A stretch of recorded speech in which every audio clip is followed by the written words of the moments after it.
وعن محمد بن يحيى بن حبان قال قلت لعبيد الله بن عبد الله بن عمر أرأيت وضوء عبد الله بن عمر لكل صلاة طاهرا كان أو غير طاهر أمن أخذه؟ فقال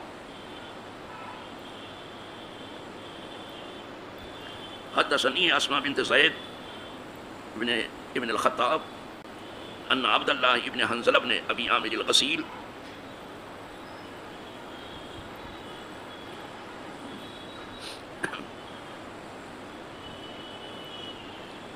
حدثتها أن رسول الله صلى الله عليه وسلم كان أمر بالوضوء لكل صلاة طاهرا كان غير طاهر فلما شق ذلك على رسول الله صلى الله عليه وسلم أمر بالسواك عند كل صلاة وأودي عنه الوضوء إلا من حدث. قال فكان عبد الله يرى أن به قوة على ذلك ففعله حتى مات. رواه أحمد. وعن عبد الله بن عمرو بن العاص أن النبي صلى الله عليه وسلم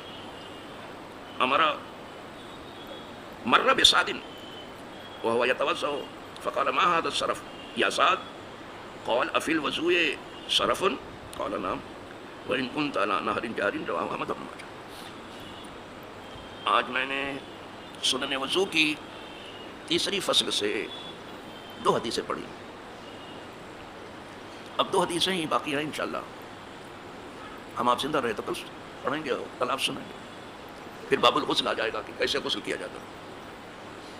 اپنے طور پر تو سب کوئی غسل کرتے ہیں لیکن حضور نے کیسے سکھایا ہے وہ آ جائے گا سامنے دھیرے دھیرے. جب وضو پر اتنی لمبی چوڑی بحث ہے تو پھر غسل پہ بھی ہے. وہ تو طہارت کبریٰ ہے. لیکن کل یہ باب انشاءاللہ ختم ہو جائے گا. خدا کرے ہمیں یاد رہے اور اس پر ہم سب کا عمل رہے گا جو ہم سب سے ممکن ہو. پہلی حدیث جو آج آپ نے سنی ہے محمد ابن یحییٰ ابن حبان سے ہے. کہتے ہیں میں نے عبید اللہ ابن عبداللہ ابن عمر سے کہا کہ کیا تم نے عبداللہ ابن عمر کا وضو دیکھا ہے؟ پتہ نہیں ان کے یہاں بہت دیکھنے کا یہ شعور بہت اچھا ہے. جلیل القدر صحابی عبداللہ ابن عمر بہت پرہیزگار. پرہیزگاری ایسی کہ یزید بھی اس کا قائل تھا. یہ بھی ٹھیک سے اس کو جواب نہیں دے رہے تھے اور ہاتھ کھینچ رہے تھے کہ نہیں ہاتھ نہیں دیں گے. ٹھیک ہے عبادت گزار آدمی ہے. تو وہی پوچھا کہ کیا آپ نے عبداللہ ابن عمر کو وضو کرتے دیکھا ہے؟ وہاں سب دیکھنے ہی کی بات چل رہی تھی. ہمارے یہاں ٹھیک سے سنا ہی نہیں. دیکھنا تو جانے دیجیے. یہ بہت بڑا نقصان ہوا. ٹھیک سے سنا ہی نہیں علماء کو. ایسا نہیں تھا کہ اگر آپ ٹھیک سے سننا چاہتے تو کوئی اللہ کا بندہ آپ کو ٹھیک سے نہ سناتا. ضرور سناتا. آپ سننا چاہتے تھے اور آپ دیکھنا چاہتے. بہت سے اللہ والے گزرے ہیں ابھی بھی. ان کو آپ دیکھ لیتے کہ کیا کرتے ہیں وضو. لیکن اب شوق آپ کو ہو جائے گا. اب دیکھنا شروع کریں گے. فائدہ حدیث کا یہی ہے. تو کہا کیا دیکھا آپ نے عبداللہ ابن عمر کو وضو کرتے ہوئے؟ کہا آپ نے دیکھا عبداللہ ابن عمر کو وضو کرتے ہوئے؟ کب؟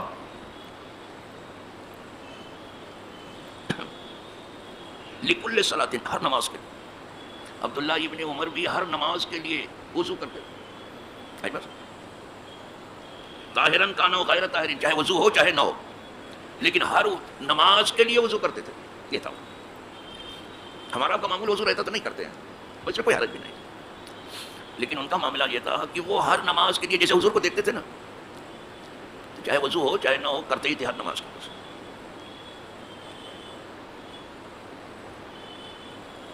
تو کہا یہ چیز انہوں نے کس سے حاصل کر لی؟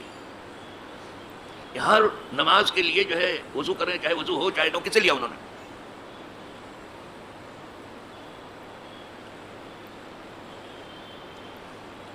تو عبداللہ عمر کے بیٹے عبید اللہ نے کہا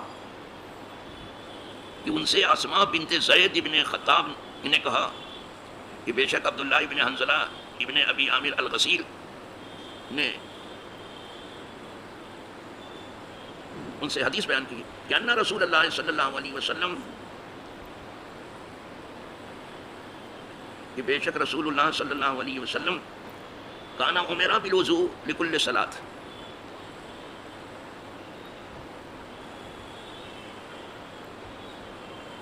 کہ حضور کو حکم تھا کہ آپ ہر نماز کے لیے وضو کریں، چاہے وضو ہو اور چاہے نہ ہو۔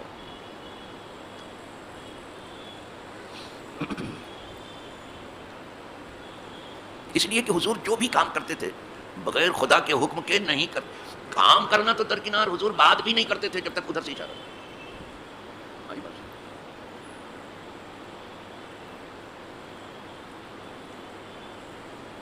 بات کرنے میں وما ينطق عن الهوى، وہ اپنی خواہش نفس سے کوئی بات کرتے نہیں تھے، ان هو الا وحی یوحی، لیکن جو بات کرتے تھے وہ اللہ کی طرف سے وحی ہوتی تھی۔ تو وہ بات کرنے میں اپنی طرف سے کچھ نہیں کرتے تھے، تو کام کرنے میں کیسے کریں گے اپنی طرف سے جب تک اللہ کا حکم نہ ہو۔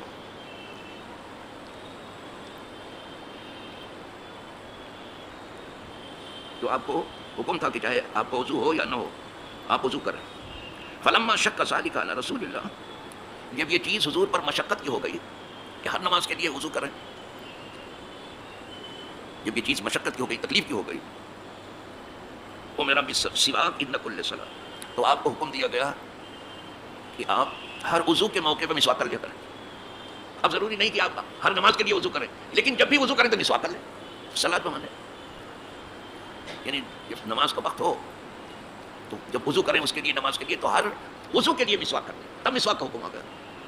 اللہ نہیں چاہتا کہ محبوب کو تکلیف ہو، بس تکلیف دور۔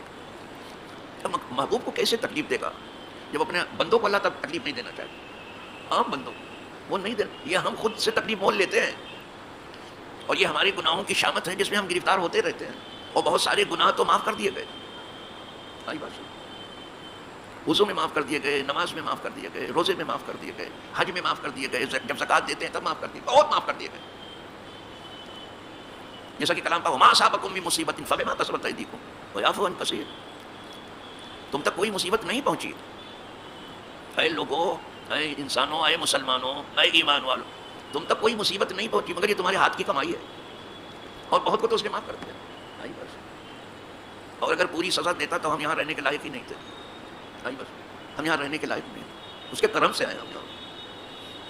لیکن اب آدمی کو سنیے تو اپنی پرہیزگاری بیان کرنے میں اتنی دلچسپی لیتا ہے کہ مجھے لگتا ہے کہ یہ دودھ کا دھلا ہوا ہے بالکل، یا اسے کوثر و سلسبیل میں غسل دیا گیا ہے۔ ارے اللہ جسے چاہتا ہے ستھرا کرنا، اپنے منہ کیا میاں مٹھو بنتے ہو، چھوڑ بھی تو اس خط کو، اپنے منہ سے اپنی تعریف کرنا کچھ زیادہ بھلا نہیں ہے۔ تو مسواک کا حکم ہو گیا، وہ اسی عنہ الوضو، اور ہر نماز کے لیے جو وضو کرنے کا حکم تھا منسوخ ہو گیا، اٹھا لیا گیا، حکم برابر اترتا رہا، کوئی حکم اٹھتا رہا، کوئی حکم نافذ ہوتا رہا۔ آئی بات سمجھ، پہلے کوئی حکم بعد میں منسوخ ہو گیا، اس کا وقت ہی وہ تھا، منسوخ کا مطلب وہ علم الہی میں اتنے ہی دن کے لیے تھا جتنے دن رکھا گیا، پھر اٹھا لیا گیا۔ اب ضروری نہیں تھا کہ حضور ہر نماز کے لیے وضو کرے، وہ حکم اٹھا لیا گیا۔ لیکن دوسرا حکم کہ جب کسی نماز کے لیے آپ وضو کریں تو مسواک کر لیا کریں، اب مسواک کا حکم ہے، وہ مسواک کا بیان بھی سن چکے ہیں آپ۔ اب جس کو جتنا یاد ہوگا بیچارے کو، اور جتنا بھول گیا، اللہ یاد کراتے ہوئے، اچھی بات ہے سر۔ الا من حدث، اب جو ہے جب حدث پیش آئے یعنی وضو ٹوٹ جائے تو ہی دوسرا وضو کرنا، ورنہ ہر نماز کے لیے وضو کرنا ضروری نہیں، اٹھا لیا گیا ہو۔ لیکن حضرت عبداللہ ابن عمر، اب سنیے، فکان عبداللہ یرا،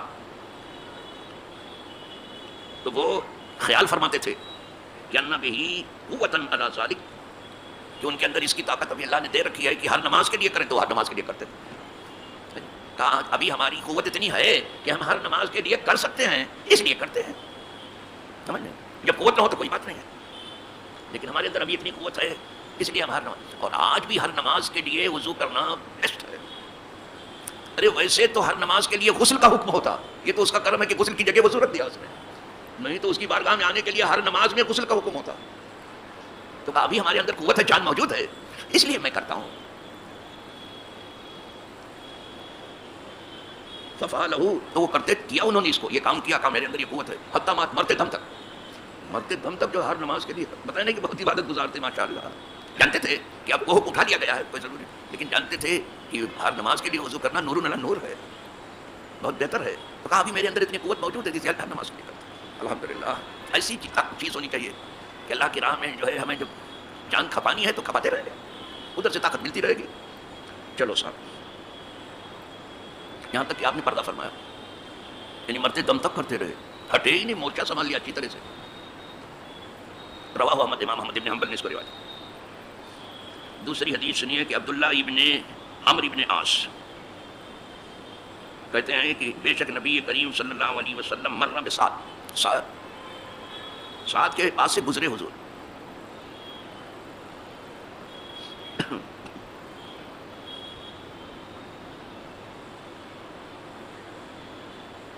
وہ یتوضا, وہ حضرت سعد وضو کر رہے تھے, حضور وہاں سے گزرے, وہ بیٹھ کے وضو کر رہے تھے.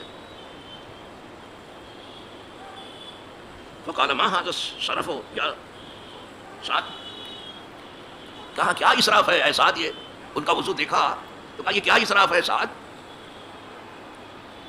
اب یہ پہلی بار انہوں نے سنا تھی کہ وضو میں بھی اسراف ہوتا ہے, اسراف فضول خرچی.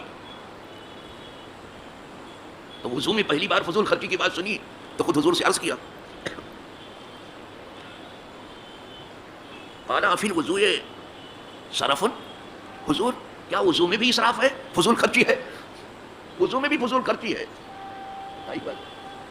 تو فضول خرچی سے ہم کو روکا گیا, یعنی بے پر آپ ادھر ادھر مال اڑاتے پھریں, جس کا نہ فائدہ آپ کو ہو نہ اس کو ہو, فضول خرچی ہے.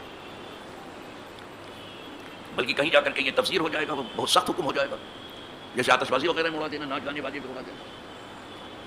تو وضو میں بھی اسراف ہے. تو عرض کیا حضور وضو میں بھی اسراف ہے, اور پھر وضو یہ صرف قال نعم, فرمایا ہاں وضو میں بھی اسراف. وَإِن كُنْتَ عَلَىٰ نَهْرٍ جَارٍ, اگرچہ تم بہتی نہر پر ہو, آپ بہتی ہوئی نہر پر بیٹھ کر کے وضو کریں تو بھی اسراف ہے. اب اس میں نہر کا کیا نقصان ہوگا, نہر کا کیا پتنی کم ہوگا, کتنی بھی فضول خرچی کریں, نہر ہے تو بہتی رہتی ہے, دھواں دار ہزاروں بیٹھے ہو تو نہر کا کیا بگڑے گا, تو بہتی رہتی ہے. فرمایا اگر کہ تم بہتی ہوئی نہر ہو تو پانی کا تو کوئی نقصان نہیں ہو رہا ہے, جو نہر میں بیٹھ کے بہتی ہوئی کر رہے ہو تو پانی کا کوئی نقصان نہیں, وہیں گر رہا ہے وہیں بہ رہا ہے, لیکن آپ کے وقت کا نقصان ہو رہا ہے. آپ کو وضو ہو گیا, بلا وجہ وقت برباد کر رہے ہو یہاں وضو میں, وضو تو ہو گیا, 3 بار دھو گیا سنت بھی ادا ہو گئی, 1 بار دھو گیا فرض ادا ہو گیا, 2 بار دھو گیا نور نور ہو گیا, اچھا ہو گیا, 3 بار کیا تو سنت ادا ہو گئی, سب انبیاء کو وضو. تو آپ کہاں وقت برباد کر رہے ہو, وقت کی بربادی ہے, وقت سے برباد کر رہے ہو. نہر کا تو کوئی نقصان نہیں ہے, لیتے رہو, ہاؤس تو پھر خالی ہو جاتا, نہر تھوڑی خالی ہوگی, اس کا تعلق جو ہے بحر سے جڑا ہوا ہے نہر کا, لیکن وقت کی بربادی ہے. اور بیکار کا عمل ہے, جب وضو ہو گیا تب کیا وضو, اب کیا کر رہے ہو, بیکار کا کام ہو رہا ہے, وقت کی بربادی ہو رہی ہے, بیکار کا کام ہو رہا ہے. ہونے کے بعد اب کیا ہے, دیکھا وَإِن كُنْتَ عَلَىٰ نَهْرٍ جَارٍ, ہمارا دین کیا سکھاتا ہے, وقت کی بھی قدر کرو اور عمل کی بھی قدر کرو. اگر عمل ہو گیا تو اب کیا زبردستی پھر اس کو جاری رکھے ہوئے ہیں, ایک بار تو ہو گیا, ہو گیا. وقت کی قدر سب سے زیادہ قیمتی وقت ہے, وقت کی قدر کرو, وقت برباد مت کرو. اور جو وضو ہو گیا تو بلا وجہ کا کام نہ کرو, کیا فائدہ اس کا, حد سے آگے مت بڑھو. الحمدللہ رب العالمین. اللہ پاک ہمیں دین کی سچی سمجھ بوجھ عطا فرمائے, اور یہی دینی سمجھ بوجھ کا نام فقہ ہے, فقاہت ہے. فقیہ اسی کو کہتے ہیں جو دینی سمجھ. اللہ ہمیں سچی صحیح دینی سمجھ بوجھ عطا فرمائے, اور جیتے جی اللہ مضبوطی سے دین پر چلنے کی توفیق عطا فرمائے, اور جیتے جی ہمیں دینداروں کے صفوں میں زندگی گزارنے کے مواقع عطا فرمائے, اور مرنے کے بعد بھی دینداروں کا قدم ہمیں نصیب ہو, اور انہی پاک قدموں میں ہم تمام کا حشر و نشر ہو. وآخر دعوانا الحمدللہ رب